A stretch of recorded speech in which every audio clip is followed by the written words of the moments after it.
Good morning, everybody, and welcome to New Covenant House. You all are not welcome. My name is Femi Omotayo, and I'm the lead pastor of this congregation. I don't know these people in the front there. Amen. This morning, this Christmas Eve, I'm preaching a sermon that I have titled The Manger. On the 25th of December, which is tomorrow, Christmas Day, we'll be celebrating the birth of our Lord and Savior Jesus Christ. Yeah? But the thing is this, even though we celebrate his birth on the 25th, am I tweeting? No? It's me.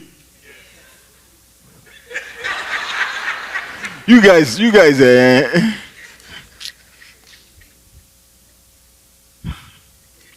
we will be celebrating the birth of our Lord and Savior, Jesus Christ. But the thing is that even though we celebrate on the 25th, right, of December, chances are Jesus wasn't born in December, right? It is actually more likely that he was born sometime in March or April. I personally think he must have been born in April.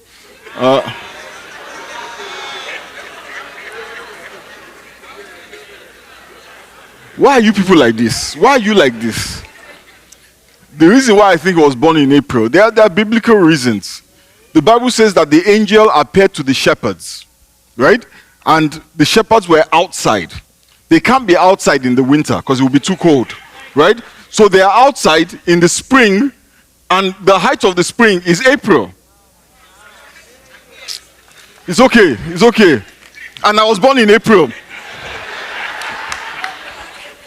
These things happen, what can I say? I mean... Okay. Let's quickly read what the Bible says about his birth. In Luke chapter 2, I'll read from verses 1 to 4. In those days, Caesar Augustus issued a decree that a census should be taken of the entire Roman world. This was the first census that took place while Quirinius was governor of Syria. Verse 3, and everyone went to their own town to register. So Joseph also went up from the town of Nazareth in Galilee to Judea, to Bethlehem, the town of David, because he belonged to the house and line of David. He went there to register with Mary, who was pledged to be married to him and was expecting a child. While they were there, the time came for the baby to be born, and she gave birth to her firstborn son. She wrapped him in cloth and placed him in a manger because there was no guest room available for them. Caesar Augustus was the Roman emperor at the time, and he made a law that a count or a census should be made of the entire Roman Empire. Everybody that lived under Roman authority, everybody that lived in the Roman Empire was supposed to be counted. And in order for them to be counted, they had to return to their place of birth. Joseph had to go from Nazareth to Bethlehem. Amen? And he took with him his wife Mary. Now, this was not the best time for Mary to be traveling. Yeah? Her due date was imminent. She would have to travel on a donkey. The roads were crowded, and accommodation would be hard to find. But they had to obey the law. The law had gone forth, and they had to obey the law. Amen? And that's the thing with the law. The law does not care about how difficult compliance is.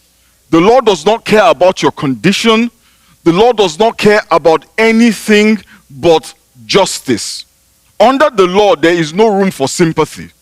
The law is always focused on justice. Where I come from in Nigeria, we say temper justice with mercy. It's supposed to be temper justice with mercy, but you can't temper justice with mercy. The law focuses on justice. There is no place for mercy under the law. Basically, the law is a very hard taskmaster, amen? And the law said Joseph and a very pregnant Mary had to go to Bethlehem. Even though the baby was going to come out at any moment, the law does not care. They had to get on that donkey and go. Amen? But this was a secular law, right? A law made by Caesar Augustus, a Roman law. But the fact that they had to obey the law is symbolic of a more significant truth. Let's read Galatians chapter 4, verses 1 to 7. It says, think of it this way. If a father dies and leaves an inheritance for his young children, those children are not much better off than slaves until they grow up, even though they actually own everything their father had. They have to obey their guardians until they reach whatever age their father set. And that's the way it was with us before Christ came. We were like children. We were slaves to the basic spiritual principles of this world. But when the right time came, God sent his son, born of a woman, subject to the law. God sent him to buy freedom for us who were slaves to the law, so that he could adopt us as his very own children. And because we are his children, God has sent the Spirit of his Son into our hearts, prompting us to cry out, Abba, Father. Now you are no longer a slave, but God's own child. And since you are his child, God has made you his heir. Amen? The Bible says that Jesus Christ was born under the law. Amen? And I know that this particular verse is referring to the Jewish laws. But he was born under both the Roman law and the Jewish laws. Amen? Why? So that he might buy freedom for those of us who were slaves to the law, so that God could adopt us as his very own children. I'm sure somebody here is wondering, since most of us are not Jews, how does this concern us? Since most of us are not of Jewish descent, the law is of no significance to us. But I'll explain. You see, according to the laws, non-Jewish people, okay, let me back up. The laws were given by God. The laws of Moses, 613 laws, they were given by God. Paul said that the laws are spiritual. He says that the laws are holy. Amen? So we can't ignore them, right? But according to these laws that were given by God, non-Jewish people are designated as Gentiles. So the law only recognized two types of people: Jews, the people of God, and Gentiles. If you're not a Jew, you are considered a Gentile. Amen? And if you are designated as a Gentile, it meant that you were unclean. It meant that you are unable to enter into the temple of God. It meant that you could not worship God. Under the law, a Gentile could never be righteous. And because a Gentile could never be righteous, the Gentiles were excluded from the benefits of a relationship with God and righteousness. Amen? And what are the benefits of a relationship with God? Number one, protection. The Bible says in Proverbs chapter 18 verse 10, the name of the Lord is a strong tower. The righteous, those who are in right standing with God, they run to it and they are safe. The second benefit of a relationship with God is God's provision. In Proverbs 37 verse 25, the Bible says, I was young and now I am old, and yet I have never seen the righteous forsaken, or their children begging for bread. They are always generous and lend freely. Their children will be a blessing. Somebody say amen. The third benefit of a relationship with God is the presence of God. Amen. In Deuteronomy 31 verse 6, the Bible says, be strong and courageous. Do not be afraid or terrified because of them. For the Lord your God goes with you, and he will never leave you nor forsake you. The fourth benefit is peace. In Isaiah 32 verse 17, the Bible says the fruit of righteousness will be peace. Its effect will be quietness and confidence forever. And we understand that righteousness simply means that you are in right standing with God. It means that when God looks at you, when God thinks about you, he is pleased with you. It means that you are in God's good books. Amen? Now, when Jesus Christ came under the law and died according to the law, he delivered us. He freed us from the law. Amen? But the Bible says he also freed us from the elemental basic spiritual principles that governed the world. You see, those basic spiritual principles that Paul is referring to here, again, are the 613 laws of Moses. The laws that said a Gentile cannot have fellowship with God. So by going to the cross and dying, Jesus freed us from that. Now you and I can have a relationship with God. But not just a relationship. We can now be adopted by God and become members of God's family. And Jesus becomes the firstborn, our elder brother. And God will become our Abba, our Father. Amen?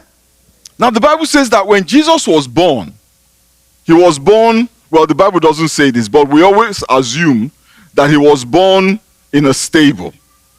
Amen? But really, the Bible doesn't say he was born in a stable. The Bible says he was placed in a manger. Amen? And the reason why the stable interpretation is problematic, first of all, the Bible doesn't say that. But the reason why it's problematic is that we have to remember that Joseph came from a royal family. Joseph was a descendant of David. So if Joseph had gone back to Bethlehem, his hometown, do we think it is impossible that he would have found somewhere to sleep?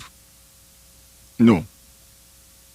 But because he was an unexpected guest, he probably would have ended up not in a guest room, but maybe sharing a room with members of the family. So that thing that is interpreted as there was no room in the inn, it was there was no room in the house. Amen? So the Bible says, and this is why I am focusing on the manger. The Bible says Jesus was placed in a manger. Amen? He was not placed in a bassinet. Yeah? He was placed in a manger. I don't know how many of us know what a manger is. Can you guys pull up the image of a manger for me? You guys have it, right? They have it. I know because I sent it to them.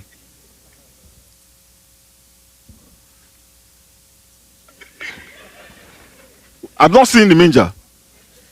It's coming. Eh? They're building it. Oh, there you go. That's a manger. A manger is the place where they kept the food for the animals. In modern English, we would call it a trough. Yeah? The hay that fed the animals, that they used to feed the animals, they poured it in the manger. And that was the only place where they could put the King of Kings and the Lord of Lords. That word manger comes from a Greek word that is pronounced as fatne. Amen?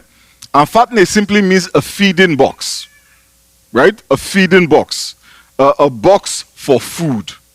A feeding box for animals. A feeding box for the unclean.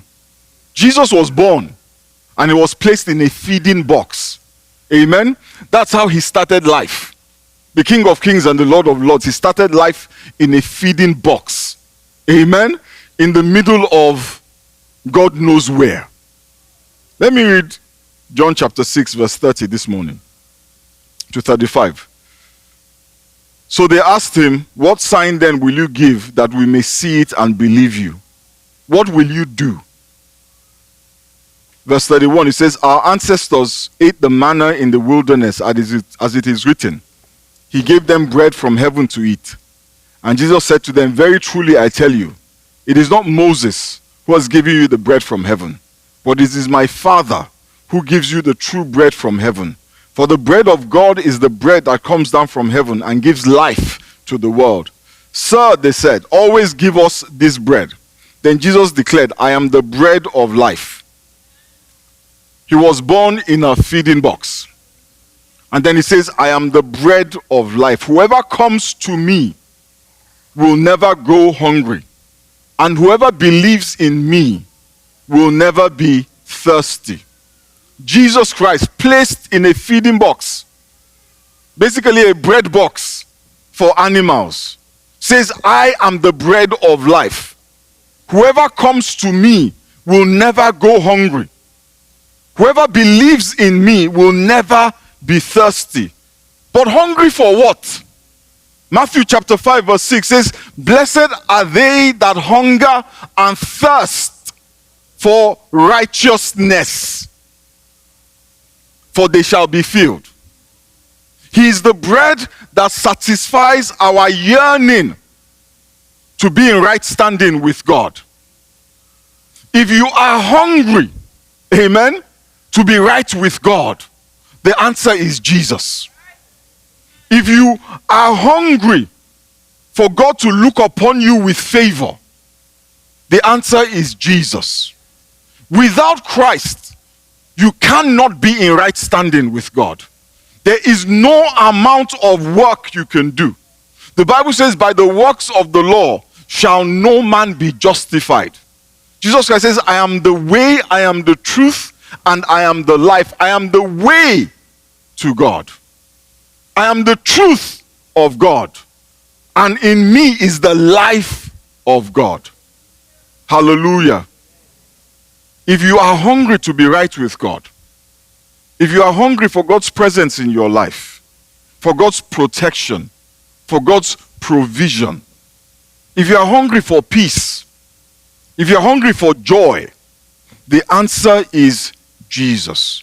And when you are filled with him, in 1 Corinthians 11, 23, 26, the Bible says, for I received from the Lord what I also passed on to you. The Lord Jesus, on the night he was betrayed, he took bread. And when he had given thanks, he broke it and said, this is my body, which is for you. Do this in remembrance of me. In the same way, after supper, he took the cup, saying, this cup is the new covenant in my blood. Do this whenever you drink it, in remembrance of me. For whenever you eat this bread and drink this cup, you proclaim the Lord's death until he comes. You see, when we take communion, we eat bread. The bread that we eat is the bread of life. When we drink at the communion table, the wine that we drink is symbolic of his blood.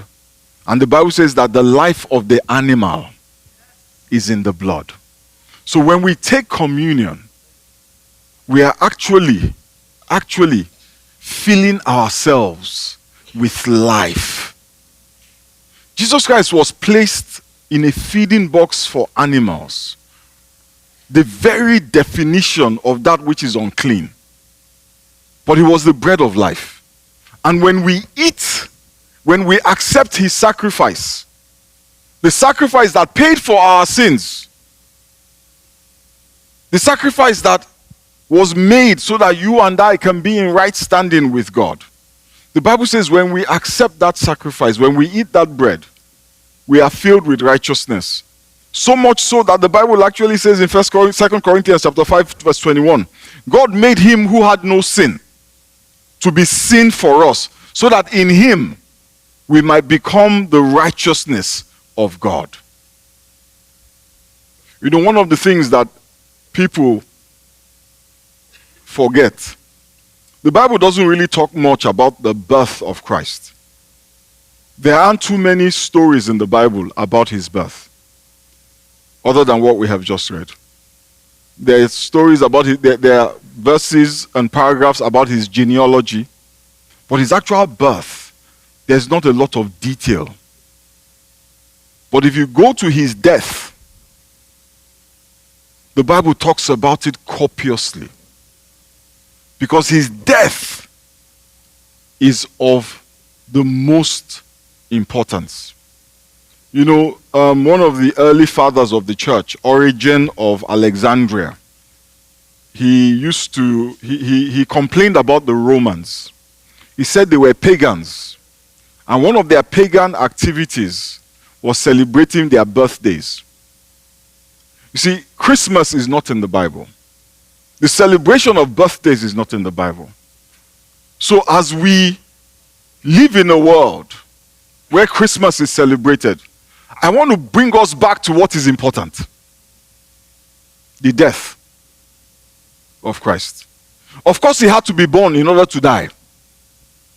But we cannot lose sight of his death even as we give each other presents, as we eat, as we celebrate.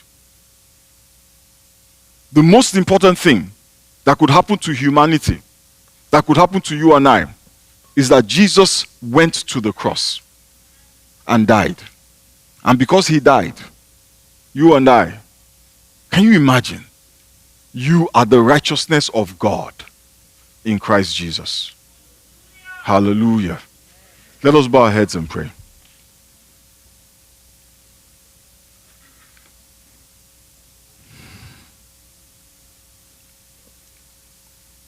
The Bible says God made him who had no sin to be sin for us, so that we, through him, might become the righteousness of God in Christ.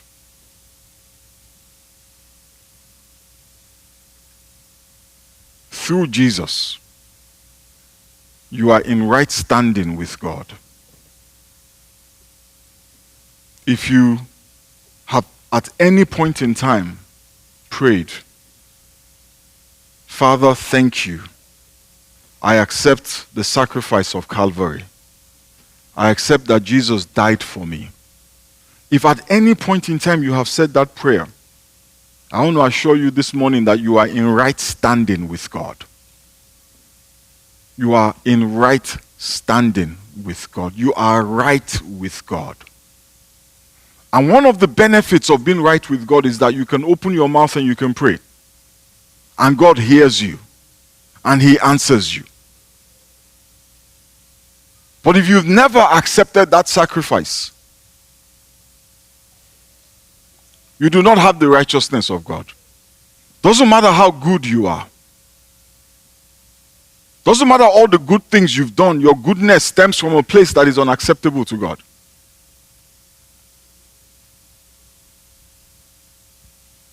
When we accept Jesus, all is well between us and God. Celebrating Christmas is not the same as accepting Jesus. Exchanging gifts, not the same as accepting Jesus. The Christmas tree, nothing to do with Jesus.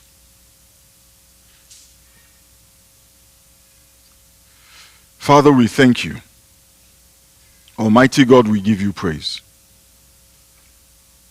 Father, we commit each and every one of your children here into your hands. We ask, Almighty God,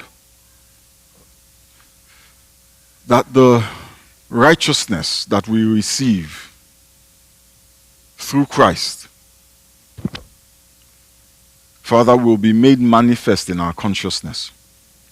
Grant us, Almighty God, an understanding of our position. Grant us, Almighty God, an understanding of who we are. Help us, Almighty God, to see beyond the shadows, beyond the noise. Help us, Father, to see your heart. Father, we thank you for the deliverance wrought through Jesus from the law, from sin, and from death. Father, in this season, Almighty God, I pray that each and every person that is here will come to a revelation of who Jesus is and what he has done for each and every one of us who will accept him as Lord and Savior. Open our eyes, Almighty God, that we may see. Let the scales of deception fall from our eyes and our hearts, that through us, Father, your name may be glorified. In the mighty name of Jesus we pray. Amen. Praise the name of the Lord.